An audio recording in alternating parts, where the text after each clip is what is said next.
Make sure you stay until the end. If you do not fix upstream oxygen sensor, you may end up spending thousands of dollars on repairs in the future.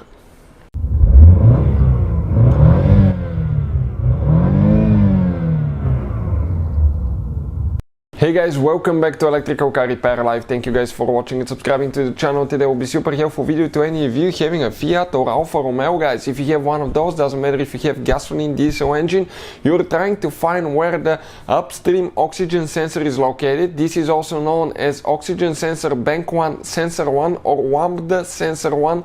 Stay with us, we'll explain that in this video today. Now we'll explain why it's super important and how that sensor, if it's bad, it can practically destroy your engine and you may spend thousands of dollars to fix it. So make sure you watch until the end. Before we start, let me tell you a little bit about us. Every single car we get here at the garage, we try to make at least 200 to 300 free repair videos. Why we guys do that? Because our mission in the shop is to save you as much money as we can.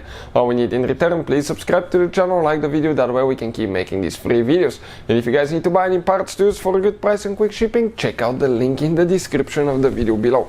That's where we get all our tool supplies from and you can save a ton of money. So let's explain what we have here now, guys. This is specifically a Fiat Abarth. While we're talking about Fiat and Alfa Romeo, practically it's the same company, guys. They're built by the same company. I think Chrysler Corporation owns them now. That's why even there is rumors now a new SUV coming, Alfa and Dodge. Practically it will be the same with different names. But for instance, that 1.4 turbo engine that has been used in the Fiat 500 Abarth, Fiat 124 Spider, that engine itself, guys, has been used in more than 4 or 5 models of different Fiats, even Fiat Grande Punto, and it has been used in more than 3 or 4 different Alfa Romeos. So practically they all work about the same. But now, diesel or gasoline, guys, when you find your engine, on one side you have the intake manifold where the engine gets its air and fuel from. On the other side you have the exhaust manifold, that's where the exhaust gas come out of. If you have a turbocharger, it may be located here as well. And you will have one oxygen sensor here, and you will have one more oxygen sensor right after the catalytic converter. This is the catalytic converter here. This is the oxygen sensor right there. That sensor here practically detects if the catalytic converter is working correctly, and it is known as downstream oxygen sensor or oxygen sensor bank 1 sensor 2 or Lambda sensor 2.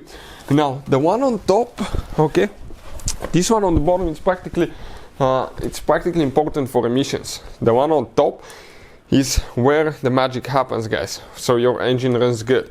This is known as upstream oxygen sensor or oxygen sensor bank 1 sensor 1 or Lambda sensor 1.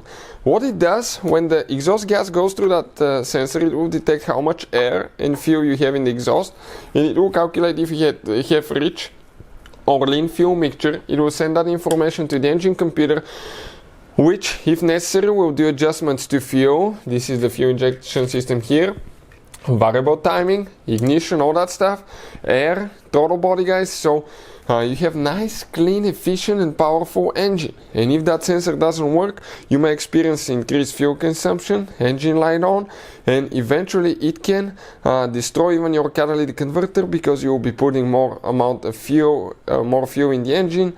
And that will result into a rich fuel mixture, which can lead to burnt catalytic converters in the long run. Now, it will not happen from driving it probably for a month with a bad oxygen sensor, but eventually it can lead to multiple problems, guys. So fix it on time.